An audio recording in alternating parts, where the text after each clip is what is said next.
Telangana state board of intermediate education, intermediate سال اول، زبان دوم۔ ہماری نصابی کتاب کا یہ چوتھا لیسن سبق خاکہ ہے، جو محبوب حسین جگر پر لکھا گیا ہے، جس کے لکھنے والے ہیں یوسف ناظم۔ خاکہ نگار یوسف ناظم۔ خاکہ محبوب حسین جگر۔ خاکہ نگاری اردو ادب کی مقبول ترین نثری صنف ہے۔ لفظ خاکہ انگریزی زبان اسکیچ کا ترجمہ ہے۔ خاکے میں کسی شخصیت کے کردار پر روشنی ڈالی جاتی ہے، جس سے اس کے اوصاف صاف ظاہر ہوتے ہیں، چاہے اندرون یعنی باطنی یا ظاہری، مثلاً صورت، سیرت، عادات و اطوار، خوبیاں و خامیاں سمیت اس کی شناخت یعنی پہچان ہو جاتی ہے۔ اردو ادب میں پہلے خاکہ نگار مرزا فرت اللہ بیگ ہیں، جو اپنے استاد محترم ڈپٹی نذیر احمد پر ایک کہانی لکھی، جس کا عنوان ہے نذیر احمد کی کہانی، کچھ میری اور کچھ ان کی زبانی۔ آئیے چند خاکہ نگاروں کے نام پڑھیں گے۔ اردو کے پہلے خاکہ نگار مرزا فرت اللہ بیگ ہیں۔ اس کے بعد بہت سارے خاکہ نگاروں نے خاکے لکھے، جن میں رشید احمد صدیقی، مولوی عبدالحق وغیرہ ہیں۔ جدید خاکہ نگاروں میں شوکت تھانوی، یوسف ناظم، مجتبیٰ حسین وغیرہ ہیں۔ آج ہم یوسف ناظم کا مشہور و معروف خاکہ محبوب حسین جگر پڑھیں گے۔ یوسف ناظم کا تعارف۔ سید محمد یوسف اصل نام، قلمی نام یوسف ناظم سے ہی شہرت حاصل کی۔ مرٹھواڑہ کے قریب شہر جالنہ میں 18 نومبر 1918 کو پیدا ہوئے۔ ابتدائی اور ثانوی تعلیم جالنہ ہی میں ہوئی۔ انٹرمیڈیٹ اورنگ آباد کالج سے کامیاب کیا۔ عثمانیہ یونیورسٹی سے BA اور MA کیا۔ ریاست حیدرآباد کے محکمہ لیبر میں مترجم کی حیثیت سے ملازمت کا آغاز کیا۔ مترجم یعنی ٹرانسلیٹر کی حیثیت سے۔ 1947 میں لیبر آفیسر بنائے گئے۔ ریاستوں کی تشکیل جدید کے بعد 1957 میں ان کی خدمات حکومت مہاراشٹر کے حوالے کی گئیں۔ 1976 میں بحیثیت لیبر کمشنر وظیفے حسن خدمت پر سبکدوش ہوئے۔ ان کی تحریروں میں بے ساختگی، روانی اور شگفتگی پائی جاتی ہے۔ بے ساختگی یعنی فوری طور پر موقع کے لحاظ سے جواب دینا یا بات کرنا۔ روانی یعنی بغیر اٹکے جھجکے روانی کے ساتھ بات کرنا۔ شگفتگی یعنی پرمزاح دلچسپ گفتگو ان کی ہوتی تھی اور ان کی تحریریں ہوتی تھیں۔ چھوٹے اور معمولی روزمرہ کے واقعات سے مزاح کا پہلو نکال لیتے تھے۔ چھوٹی چھوٹی باتوں سے بھی مزاح کا پہلو انسان کی معمولی سی کمزوریوں کو انہوں نے مزاح سے اپنی توجہ کا مرکز بنایا ہے، یعنی انسان کی جو کمزوریاں ہوتی ہیں اس کو وہ دور کرنا چاہتے تھے، اس لیے انہوں نے اس کو اپنے مزاح کا مرکز بنایا ہے۔ شائستہ اور شگفتہ انداز میں سماج کی کمزوریوں کو طنز کا نشانہ بنایا ہے، یعنی بہت اچھے انداز میں لوگوں کی برائیوں کی طرف متوجہ کیا ہے۔ ان کے کالم اور مضامین ملک کے معیاری اخبارات اور رسائل میں شائع ہوتے رہتے ہیں۔ کالم یعنی کوئی بھی اخبار میں یا رسائل یعنی میگزین میں ایک کالم رہتا، ایک مستقل طور پر ان کی ایک جگہ دے دی جاتی، تو ایک کالم بنایا جاتا، ٹھیک ہے۔ اس میں ان کے مضامین شائع ہوتے، جو ان کے جو مضامین شائع ہوتے وہ بہت معیاری اخبارات اور رسائل میں شائع ہوتے تھے۔ کیف کم، فٹ نوٹ، دیوار سے، زیر غور، فقط، البتہ، بالکل یاد، فی الحال، فی الفور، فی زمانہ، فی بدی، من جملہ وغیرہ ان کے مزاحیہ مضامین کے مجموعے ہیں، یعنی کتابیں ہیں۔ یہ ساری کتابیں ہیں جو ان کے مزاحیہ مضامین پر مشتمل ہیں۔ اب جبکہ سائے ہمسائے، ذکر خیر اور الیک سلیک خاکوں پر مشتمل ان کی 3 کتابیں ہیں، سائے ہمسائے، ذکر خیر اور الیک سلیک، ہے نا۔ اس میں انہوں نے مختلف لوگوں پر یا اشخاص پر خاکے لکھے ہیں، اور ان کے یہ جو جتنے خاکے لکھے ہیں اس کے اوپر 3 کے مجموعے ان کے بن گئے ہیں، یعنی 3 کتابیں شائع ہوئی ہیں۔ ایک سفر نامہ، امریکہ میری اینک سے تحریر کیا اور بچوں کے ادب کے لیے 5 کتابیں لکھی، یعنی چھوٹے بچوں کے لیے بھی انہوں نے کتابیں لکھی۔ ان کی خدمات کا اعتراف کرتے ہوئے مہاراشٹرا، ہریانہ اور مدھیہ پردیش کی اردو اکیڈمیوں نے انہیں ایوارڈ سے نوازا۔ ان کی شخصیت اور ادبی کارناموں پر ملک کے کئی رسائل نے خصوصی نمبر اور گوشوارے شائع کیے۔ ان کا انتقال 23 جولائی 2009 کو ممبئی میں ہوا۔ یعنی ایک بہت بڑی شخصیت تھے، اسی لیے کئی اسٹیٹس نے انہیں انعام سے نوازا۔ یوسف ناظم نے اپنے دوست محبوب حسین جگر کا خاکہ لکھا۔ وہ ان سے محبت کرتے تھے، ان کی شخصیت سے متاثر تھے، اسی لیے انہوں نے ان پر قلم اٹھایا اور ان کی شخصیت کو محفوظ کر دیا۔ وہ لکھتے ہیں کہ ہندوستان میں جو 2 جگر بہت مشہور ہیں، ہے نا، ایک جگر ہے علی سکندر جگر، ہے نا، یہ ایک شاعر تھے، اردو ادب کے ایک بہت بڑے شاعر ہیں، ان کا کلام پڑھا جاتا ہے، سنا جاتا ہے۔ یعنی علی سکندر جگر اردو ادب کے اور تقریباً سارے ہندوستان میں بہت شہرت رکھتے ہیں بحیثیت شاعر، ہے نا، اسی لیے انہوں نے تخلص بھی رکھا، یعنی ان کا تخلص جگر تھا، ہے نا۔ اور دوسرے ہیں محبوب حسین جگر، یہ اردو ادب کے ایک رائٹر ہیں، اور زاہد علی خان سیاست اخبار کے ایڈیٹر ہیں نا، ان کے والد عابد علی خان کے دوست ہیں۔ جبکہ محبوب حسین جگر نے صرف تخلص رکھا، یعنی انہوں نے صرف جگر تخلص ہی رکھا، ہے نا، شاعری نہیں کرتے تھے، ٹھیک ہے۔ تخلص رکھنے کی وجہ شاید یہ تھی کہ اس کا کوئی ٹیکس ادا نہیں کرنا پڑتا تھا، اور نہ یہ پابندی تھی کہ تخلص رکھا تو شعر بھی کہو، ہے نا۔ مزاحیہ انداز میں کہتے ہیں کہ انہوں نے صرف تخلص رکھ لیا، صرف شعر نہیں کہے۔ عموماً تخلص شاعر رکھتے ہیں نا، لیکن انہوں نے صرف تخلص رکھ لیا لیکن شعر نہیں کہے۔ اس کی وجہ یہاں بتاتے ہیں، محبوب حسین جگر نے صرف تخلص رکھا، انہیں کبھی شعر کہنے کی ضرورت ہی پیش نہ آئی کہ ان کی طرف سے علی سکندر جگر نے خاصا کلام کہہ ڈالا۔ تو یہاں یوسف ناظم کہتے ہیں کہ علی سکندر جگر نے ان کی طرف سے بھی کلام کہہ دیا، اس لیے انہوں نے محبوب حسین جگر نے صرف جگر ہی تخلص رکھا اور شاعری نہیں کی، انہوں نے اتنا کلام کہہ ڈالا کہ دونوں کے لیے کافی تھا۔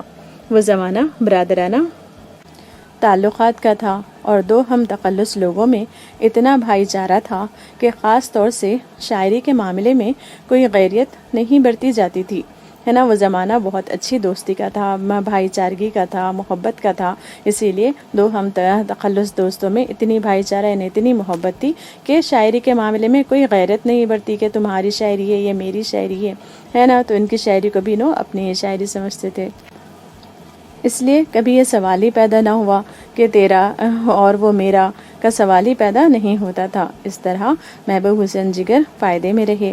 میں نے معتبر لوگوں سے سنا ہے، معتبر یعنی مشہور معروف اور معزز لوگ جو ہوتے ہیں، بڑے لوگ جو ہوتے ہیں، ان سے سنا ہے کہ حیدرآباد کے مشاعرے میں جگر مراد آبادی کلام سناتے رہے، اور جتنی بھی داد انہیں ملی اس کے جواب میں محبوب حسین جگر سلام کرتے رہے۔ جگر مراد آبادی یوں بھی اس زمانے میں ڈوب کر کلام سناتے تھے، یعنی دل سے پورے جذبے کے ساتھ کلام سناتے تھے، اسی لیے انہیں شاید خبر بھی نہیں ہوئی کہ داد کون سمیٹ رہا ہے۔ ایسے مستغنا شاعر اب کہاں، یعنی کہ ایسے غنی، مستغنا یعنی غنی، یعنی بڑے دل والے شاعر اب کہاں ہیں۔ مانگ مانگ کر داد حاصل کرتے ہیں اور اپنا مقابلہ موسیقاروں سے کرتے ہیں، ہے نا۔ ایسا پہلے تو مانگ مانگ کر داد لیتے ہیں اور گا گا کر اپنے آپ کا اپنا مقابلہ اپنے موسیقار یعنی گانے والوں سے، سنگروں سے کرتے ہیں، اپنے آپ کو سنگر ثابت کرنے کی کوشش کرتے ہیں شاعر ہوتے ہوئے کہ میں نے ان کے مقابلے میں زیادہ مقبول ہوں۔ جن سے اپنا مقابلہ کرتے ہیں ان کی صنف بھی نہیں دیکھتے۔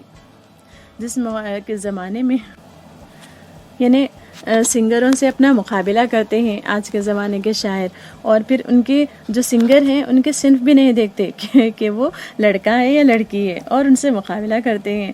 جس زمانے کا یہ واقعہ ہے اس وقت سن شاید 1939 یا 41 کا رہا ہوگا۔ محبوب حسین جگر جامعہ عثمانیہ کے طالب علم تھے، اور چونکہ جامعہ سارے ہندوستان میں پہلی اردو یونیورسٹی تھی، اس لیے اس یونیورسٹی کے طالب علموں کو اجازت تھی کہ جس شاعر کا کلام پسند آئے اسے اپنا سمجھ کر داد حاصل کریں۔ لیکن محبوب حسین جگر نے اس رعایت کا فائدہ صرف ایک ہی بار اٹھایا۔ جگر مراد آبادی اس کے بعد بھی کئی مرتبہ حیدرآباد آئے، انہوں نے مشاعرے بھی پڑھے۔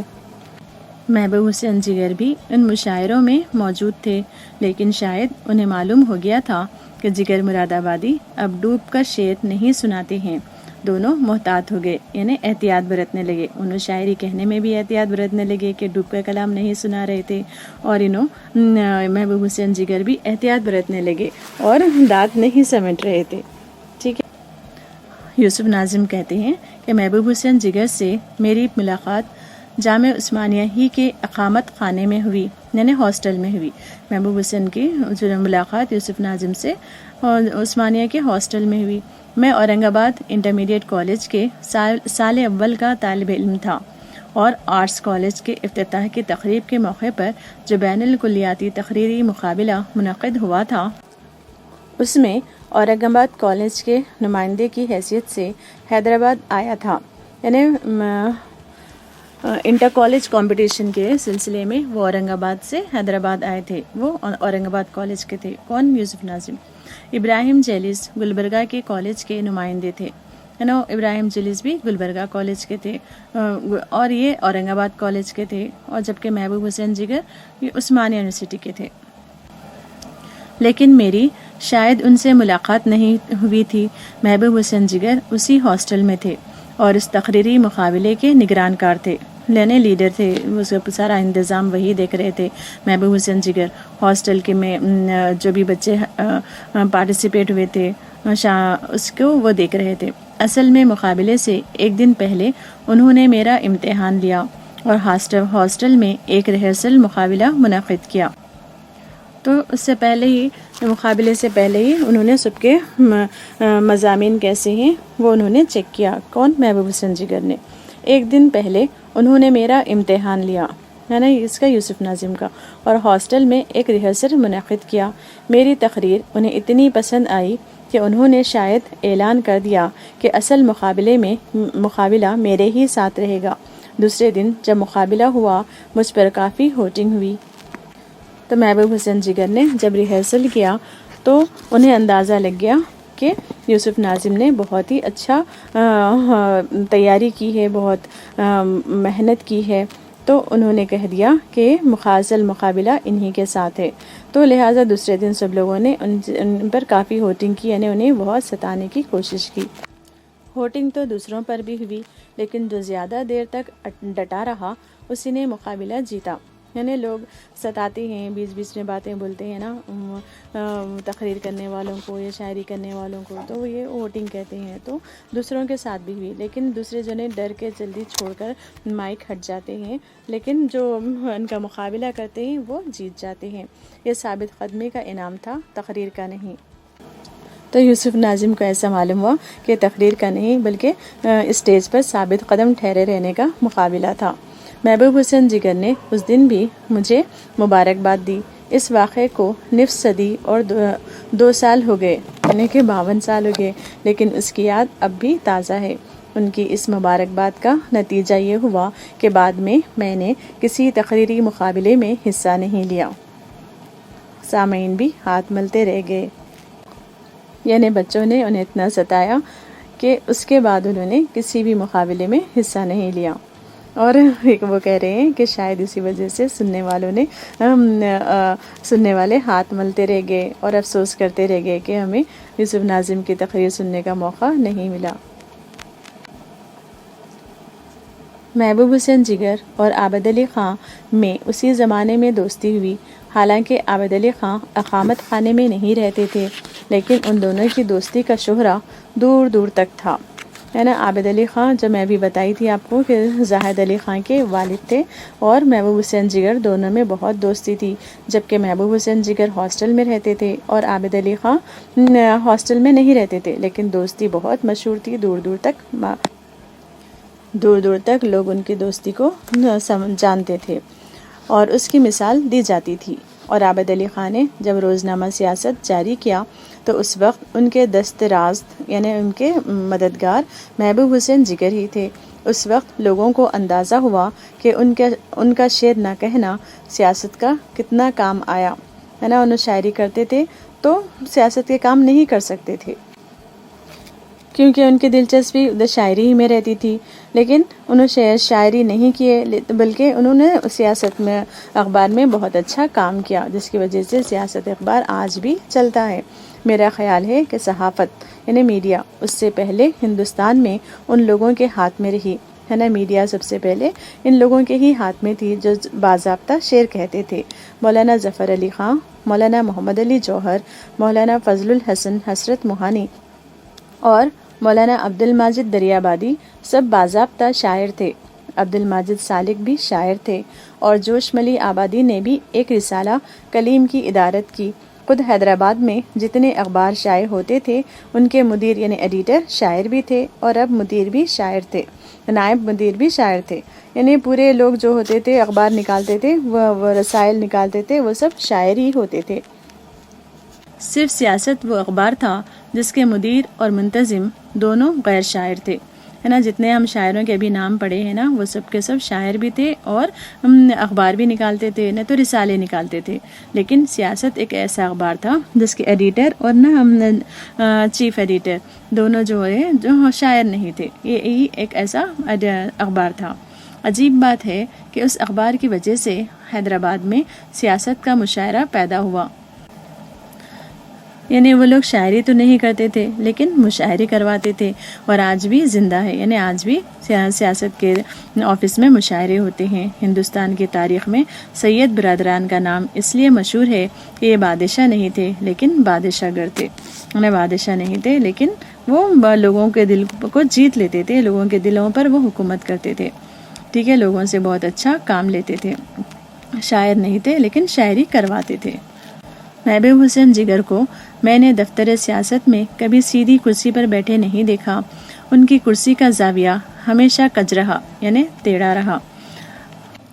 ہو سکتا ہے وہ اس کج کلاہی قسم کی کوئی چیز سمجھتے ہوں، یعنی وہ کرسی کو سیدھا بیٹھنا اچھا نہیں سمجھتے ہوں، اس پر ٹیڑھا بیٹھنا ہی اچھا سمجھتے ہوں، اسی لیے ان کی کرسی کا زاویہ ہمیشہ ٹیڑھا ہی رہتا تھا. ان کے نشست کا یہ اسٹائل ہمیشہ میرے دل کو لگا. یعنی یوسف ناظم کو ان کے بیٹھنے کا یہ انداز بہت اچھا لگتا تھا.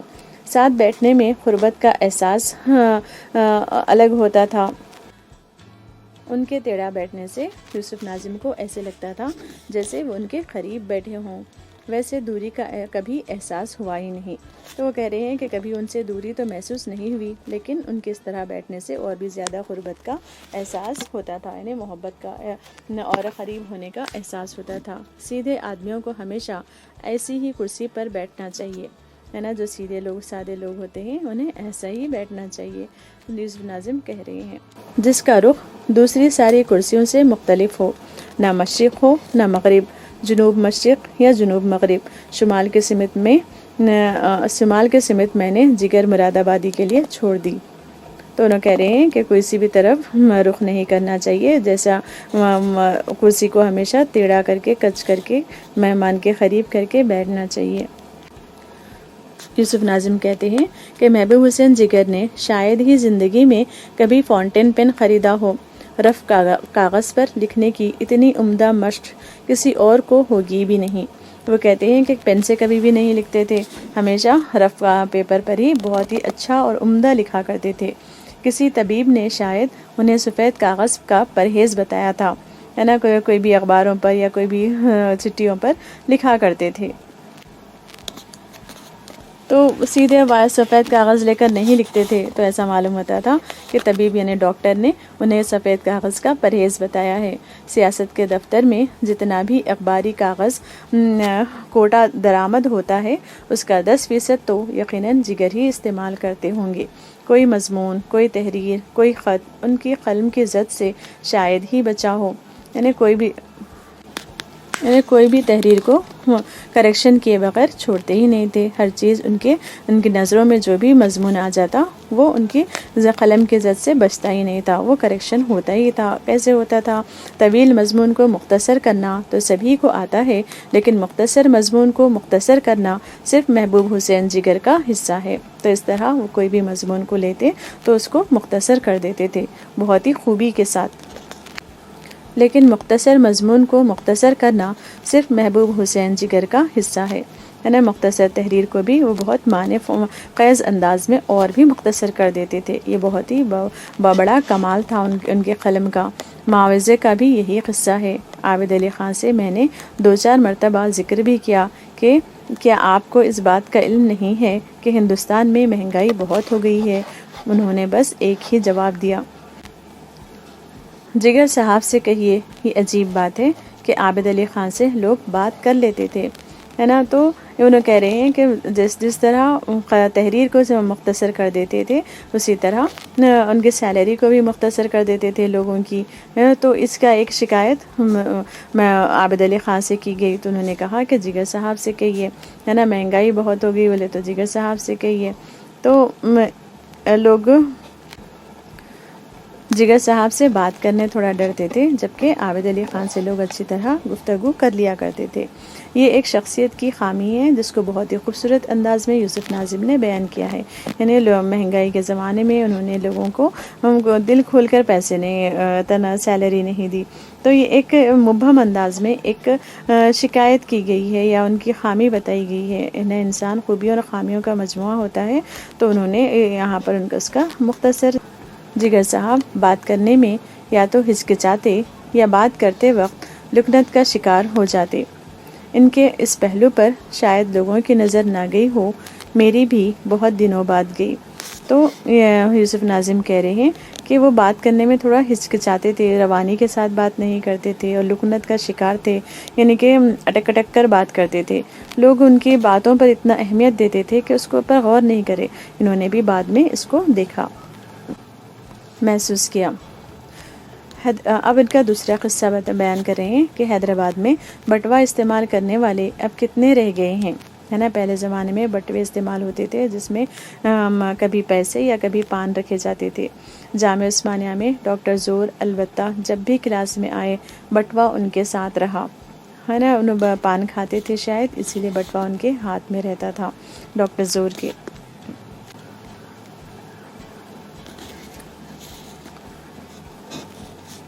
جامعہ عثمانیہ میں ڈاکٹر زور البتہ جب بھی کلاس میں آئے بٹوا ان کے ساتھ رہا۔ اس کے بعد میں نے شاستم کنت کو بٹوے کے ساتھ دیکھا۔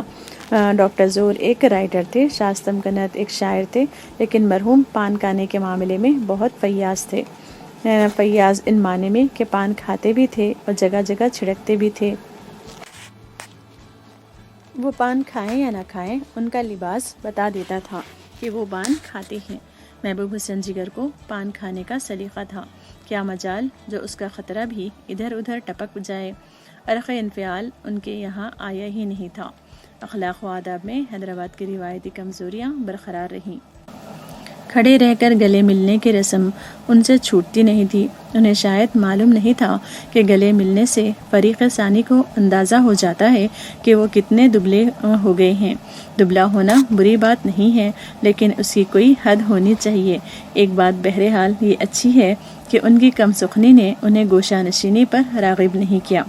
تو یہاں پر ان کی شخصیت کے بارے میں بتا رہے ہیں کہ وہ بہت دبلے تھے، ہے نا، اور وہ دبلے رہ کر بھی لوگوں سے گلے ملنے میں نہیں شرماتے تھے، بلکہ بہت ہی زندہ دلی سے لوگوں سے گلے بھی ملا کرتے تھے، ہے نا۔ اور ان کی یہ ظاہری خوبی ہے جس سے ان کی ایک شکل ہمارے سامنے آ جاتی ہے، ٹھیک ہے۔ اور انہوں نے کم سخن یعنی بہت کم بات کرنا، انہیں گوشہ نشینی پر راغب نہیں کیا، انہیں اکیلا نہیں کر دیا، ہے نا۔ انہیں اکیلے ایک جگہ بیٹھے ہوئے ہیں، کوئی ملنے والا نہیں ہے، ایسا کبھی نہیں۔ محبوب حسین جگر بے حد نکتہ سنج شخص تھے، یعنی کوئی بھی باتوں کی گہرائی میں جاتے تھے، کوئی بھی باتوں کو اچھی طرح سمجھتے تھے۔ اتنی باریک بینی سے مضامین اور نظموں کا مطالعہ کرتے تھے کہ حرفوں کے نقطے تک ان کی نظر میں رہتے تھے، ہے نا۔ نکتہ سنج تھے یعنی بہت ہی اچھی طریقے سے مضامین کو پڑھا کرتے تھے اور اس کا مطالعہ کرتے تھے، اس میں سے خامیوں کو نکالتے تھے اور حرفوں کے نقطے تک ان کی نظر میں رہتے، یعنی اگر شین پر انہیں ایک نقطہ کم دکھائی دیتا تو وہ نقطہ نہیں لگاتے تھے، اس لفظ ہی کو تحریر سے جدا کر دیتے تھے اور مضمون خود بخود مختصر ہو جاتا تھا، یعنی نقطہ لگانے کے بجائے لفظ ہی کو کٹ کر دیتے تھے۔ ان کی اس عادت کا ہر شخص کو علم تھا کہ وہ کاغذ اٹھانے سے پہلے قلم اٹھاتے تھے، تصحیح پہلے کرتے تھے، مضمون کا مطالعہ بعد میں۔ جب تک مطمئن نہیں ہو جاتے دوسرا پان نہیں کھاتے تھے، یعنی پہلے مضمون پورا پڑھنے سے پہلے ہی ان کا کریکشن شروع ہو جاتا تھا، ہے نا، وہ ان کی غلطیاں انہیں بہت جلد نظر آ جایا کرتی تھی، تو اس لیے وہ بہت اچھی طرح کسی بھی مضمون کو تحریر کو جانچا کرتے تھے، کریکشن کیا کرتے تھے۔ مختصر یہ کہ محبوب حسین جگر خاکے کے مصنف یوسف ناظم ہیں۔ اس خاکے میں یوسف ناظم نے محبوب حسین جگر کے مختلف پہلوؤں پر روشنی ڈالی ہے۔ اس خاکے میں ہندوستان کے 2 بڑے جگر کی تعریف کی گئی ہے۔ ایک ہیں علی سکندر جگر یعنی جگر مراد آبادی، جو اردو ادب کے مشہور و معروف شاعر گزرے ہیں۔ دوسرے جگر محبوب حسین جگر جو مشہور صحافی گزرے ہیں، جو شاعر نہ ہونے کے باوجود بھی بہت مشہور ہوئے ہیں۔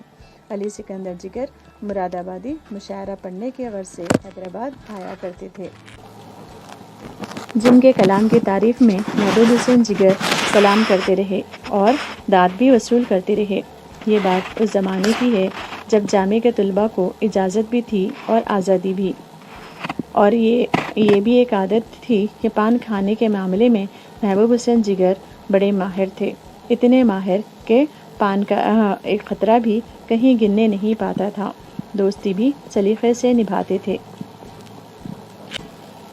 غرض یہ کہ ان کا مزاج اور صحافت زندگی حیدرآبادی تہذیب کے علمبردار تھے۔